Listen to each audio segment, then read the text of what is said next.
Pero bueno, vamos a cambiar de tema porque el presidente de Ucrania, Volodymyr Zelensky, denunció ante Naciones Unidas que Rusia está secuestrando niños ucranianos desde el inicio de la invasión.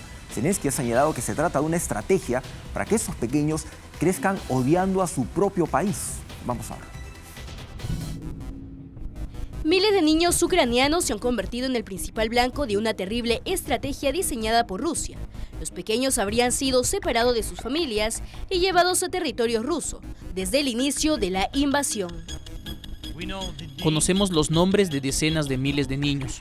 Tengo pruebas de cientos de miles más secuestrados por Rusia en los territorios ocupados de Ucrania y que luego son deportados.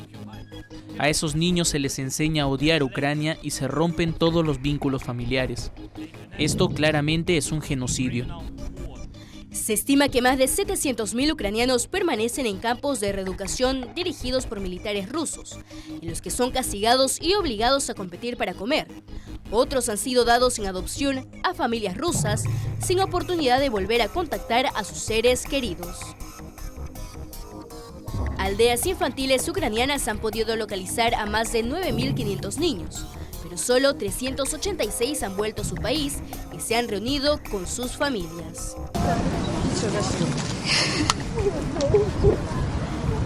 Entre las víctimas se registran a menores que vivían en orfanatos, hijos de personas que murieron cuando trataban de huir por la frontera y bebés que nacieron durante los bombardeos. Una vez que ingresan a Rusia, se tramitan rápidamente sus documentos y los entregan en adopción.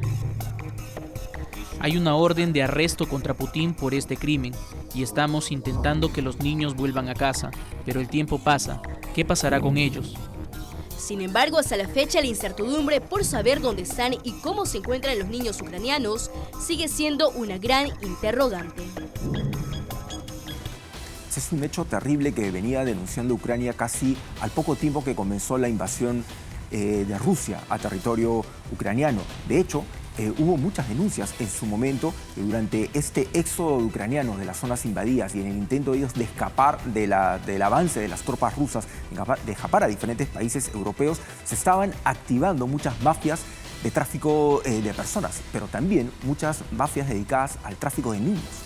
Y eso es complicado, la trata de niños, y sabemos también que hay zonas que ya están prácticamente ocupadas por Rusia, que de alguna manera ya están adoctrinando a toda esa gente a que se sometan a las propias leyes rusas, ¿no? Y eso genera muchísimo dolor, muchísimo conflicto, en medio de una situación donde ni Rusia ni Ucrania tienen ningún viso de solución. Ninguno va a ceder, ninguno va a capitular, ninguno va a renunciar, y por más que Estados Unidos dice que es prioridad resolver el conflicto, resolver la invasión rusa a Ucrania, esto no parece tener ninguna solución a la vista.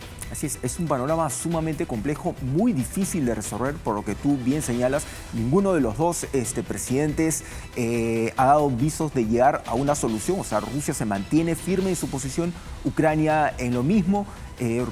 Vladimir Putin le ha prometido a todos los rusos que van a salir victoriosos, que no van a retroceder. Zelensky propone lo mismo.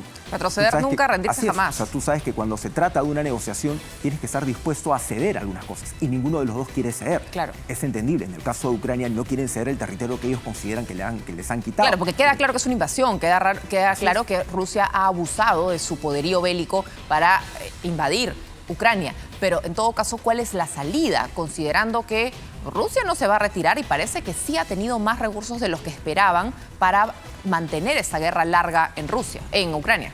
Así es, bueno, es parte de lo que ellos han estado haciendo, aunque tendríamos que ponernos a pensar si en un inicio Vladimir Putin aseguró que esta invasión se iba a resolver en cuestión de días, ya se dan por los 2 años. Entonces no lo ha tenido fácil. No ha sido que Rusia era un tanque invencible que podía pasarle por encima a todo el mundo. No lo han hecho. Es una guerra de desgaste. Muchos expertos dicen a medias, porque una guerra de desgaste se sostiene cuando tú mantienes las posiciones que has podido invadir. Y en este caso, Rusia, en cuestión de días, llegó casi hasta Kiev, llegó a Kiev. Sí. Y sin embargo, en ese momento ha retrocedido casi hasta la frontera. ¿Por qué?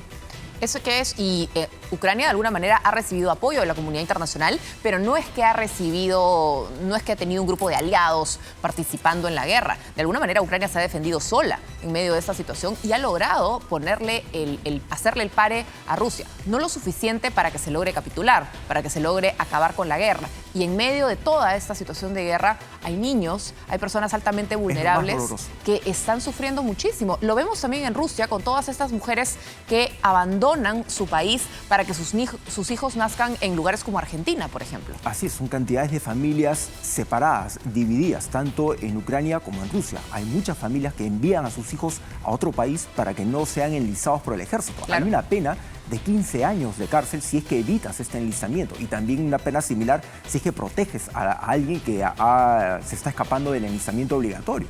Entonces no es una cosa fácil. Y en Ucrania, bueno, es también muy duro tener que ir a combatir en una guerra que tú sabes que está prácticamente perdida, o sea, que vas a ir a enfrentarte en tu propio territorio con un grupo de invasores que tampoco da marcha atrás. Es un panorama muy complejo. De hecho, tenemos un video en nuestro canal de Latina Noticias en YouTube que pueden ver explicando un poco si es que realmente Rusia está manteniendo el poder que tiene o hay síntomas de que está perdiendo la fuerza que ellos anunciaban que tenían. O sea, ¿es tan grande el poder que Rusia anunciaba o es que era parte de una ilusión? Terrible, de verdad.